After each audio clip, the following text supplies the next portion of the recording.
Hello everyone, welcome back to the channel. So today we're going to take a look at a SEGA Dreamcast that has been modified. As a lot of different additions have been done to this Dreamcast. So we'll take a look at that, unbox everything, and then we will get some gameplay. So let's get going first. We're just getting it opened. And Dreamcast modifications isn't anything new. It's been going on for quite a while, but generally with my focus with just arcade stuff, there's sometimes I don't get around to everything that's going on in a lot of other places, so I am just getting my modded Dreamcast for the first time now.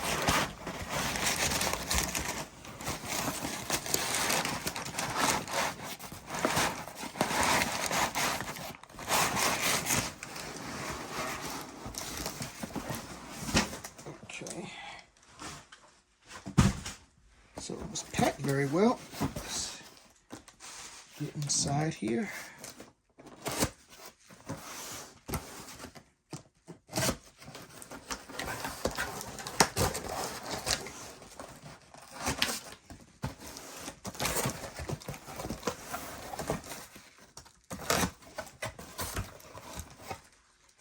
Okay, there's Dreamcast.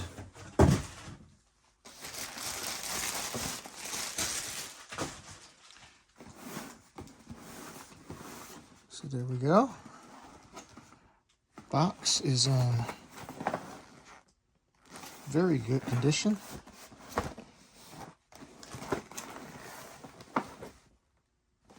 All right, let's get it opened up here.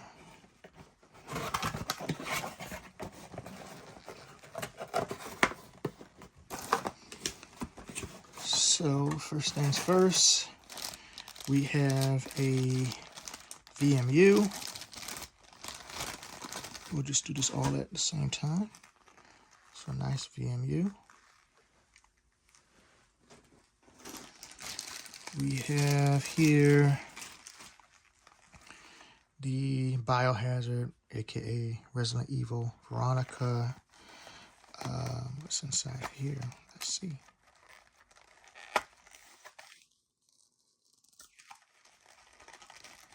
Oh, it's this one.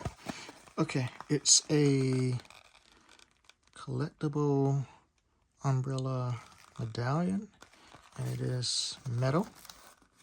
So, okay, that's cool.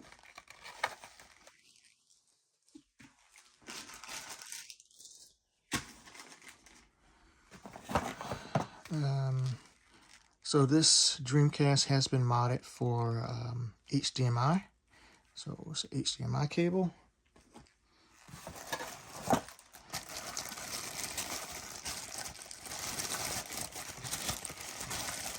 We have the standard Dreamcast classic remote. And I've been told to put a new battery in here and everything else. We won't be using this, and I'll show you the reason why, but still good that it came with the system, which is nice.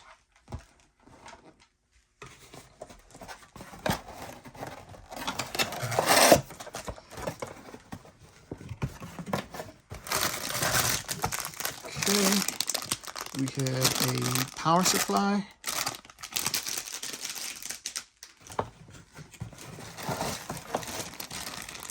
The plug for the power supply.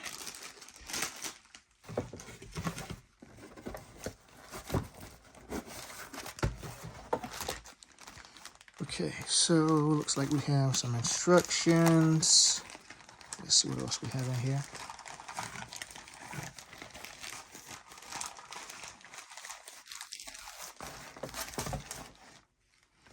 Okay, so we have a demo DVD for, I guess, some backstory about Albert and all the stuff they do on Resident Evil. Cool. Register for SEGA.com. free issue for the Dreamcast. That's it. That's funny. And then, is there anything else in here? Looks like some more standard disclaimers and stuff like that you get when you buy the system new. Okay, let's see what else we have in here.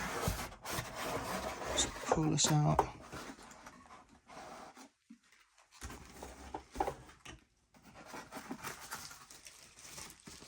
So, to the seller, he did an excellent job of packing and securing the unit.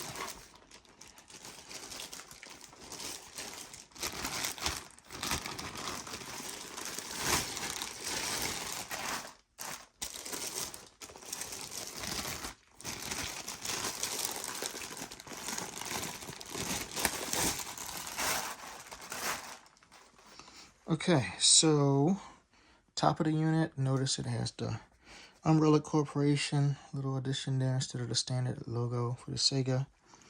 If we power open, if we open it up, you can see inside, as I said, it's been modded so that you don't have to put in the optical disc anymore. All of the games will play off of the SD card. So we'll take a look at that. So down at below, you still have your standard 4 controller ports. This unit actually has been modified. You can kind of see it there. He put in an extra fan for cooling. The power supply that is in here is a custom power supply inside there. So it's not the standard one that comes with your standard Dreamcast. Right here, you can see the connection right there for the HDMI out.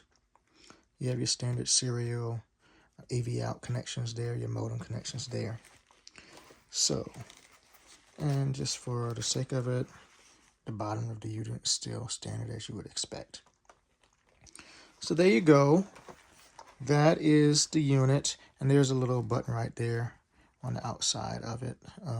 If you need to see that, just for anybody who didn't see that before.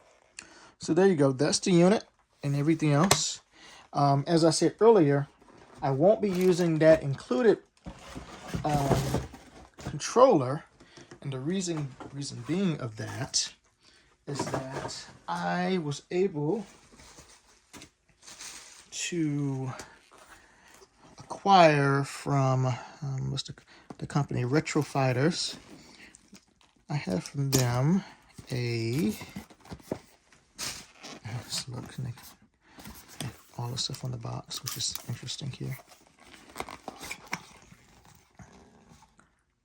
Nice. So inside their shipping box, they actually have that, which is a nice touch. So this is a Dreamcast controller, new and modern, Strike DC, and this is wireless. So let's take a look at this.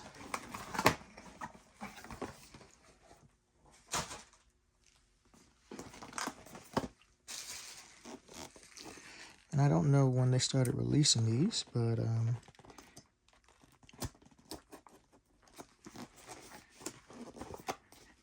there was one thing with the Dreamcast that I was never truly a fan of, that was the stock controller. And since I generally played arcade games and fighting games, I always used an arcade stick. But since I am going to be playing some of the standard Dreamcast games, it would be good, let's just take this out here, to have a better remote. And so this is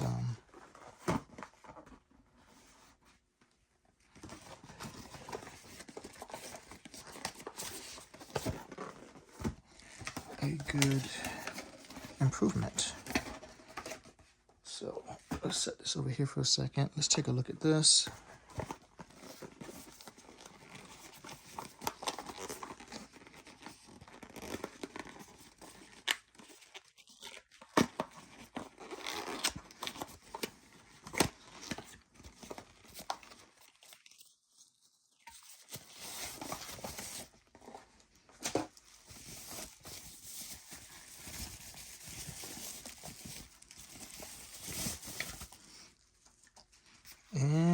la. Okay, so here you go. They had two models of this. They have a wired version of this. The wired one has the VMU built in. The wireless has it in the other container we have over there. So with this one, you have a nice D-pad, analog buttons that are all working, not sticking in, which is good. On the top, you have your buttons there, and you have your triggers there, wireless connect, and connection right there. Okay. And let's take a look at this right here.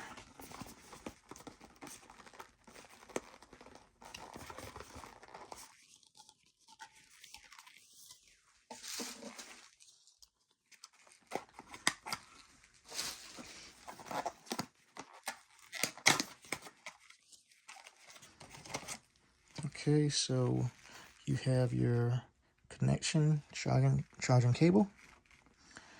And then what we have is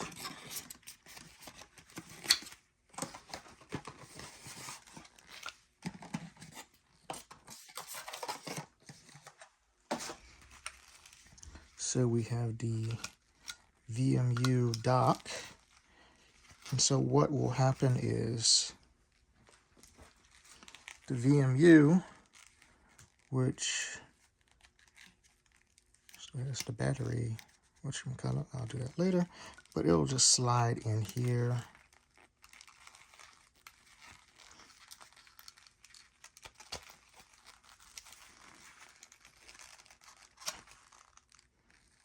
Oh, let's take the top off of it. See, I haven't been doing this stuff for so long, I almost forgot. So, snaps in just like that. And then this one, you will just plug into P1 here. And then this will connect the wireless and also give you your standard VMU options that you expect on your standard controller.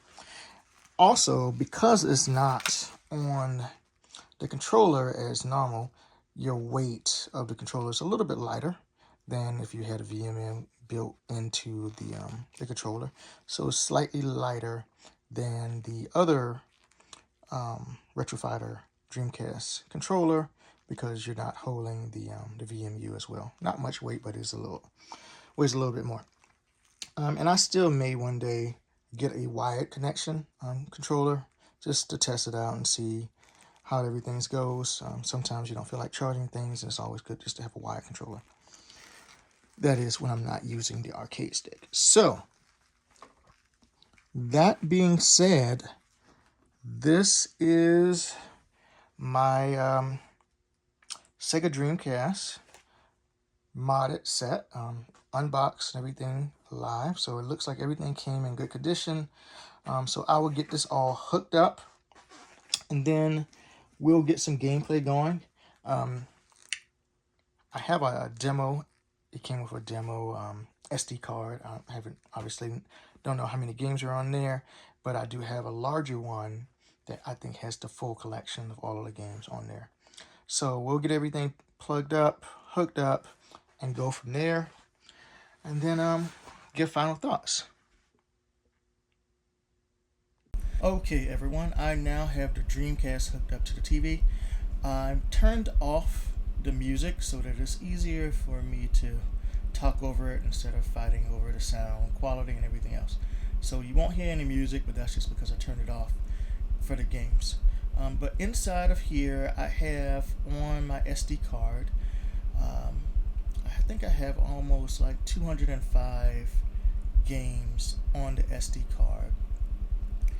You can navigate up and down to find whatever game you want, and then it'll load up the game as normal.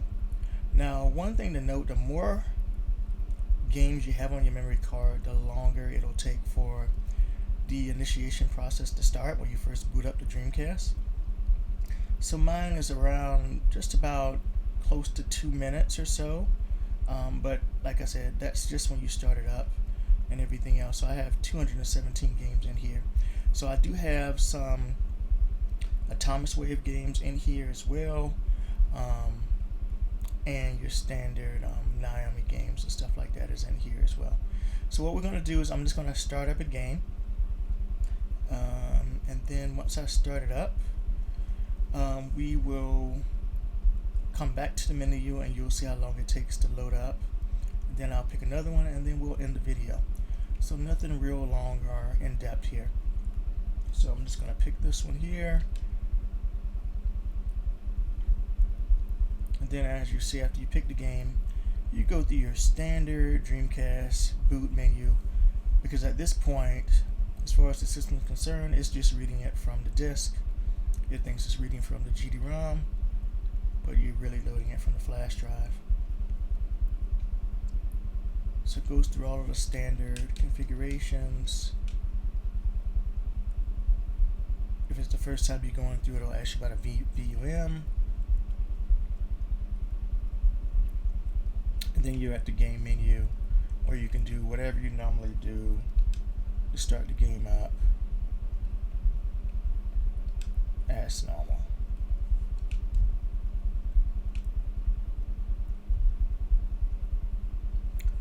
And once you get done playing the game, let's say you beat the game, you're done with everything else, you can you just simply hold down the 4 face buttons and hit the start button, and that will bring you back to the main menu, and then you can start the game. The only time I have found that doesn't quite register is if you're trying a game that is not native to the Naomi. So like the Thomas Webb games, they will not respond to that command. You just need to turn off your system. Same thing if you were trying any other emulated games and stuff like that, they aren't going to respond to that. So I'm done, used up all my credits, I'm done, right? And now I want to go play a different game. So I just hold down my face buttons, hit start,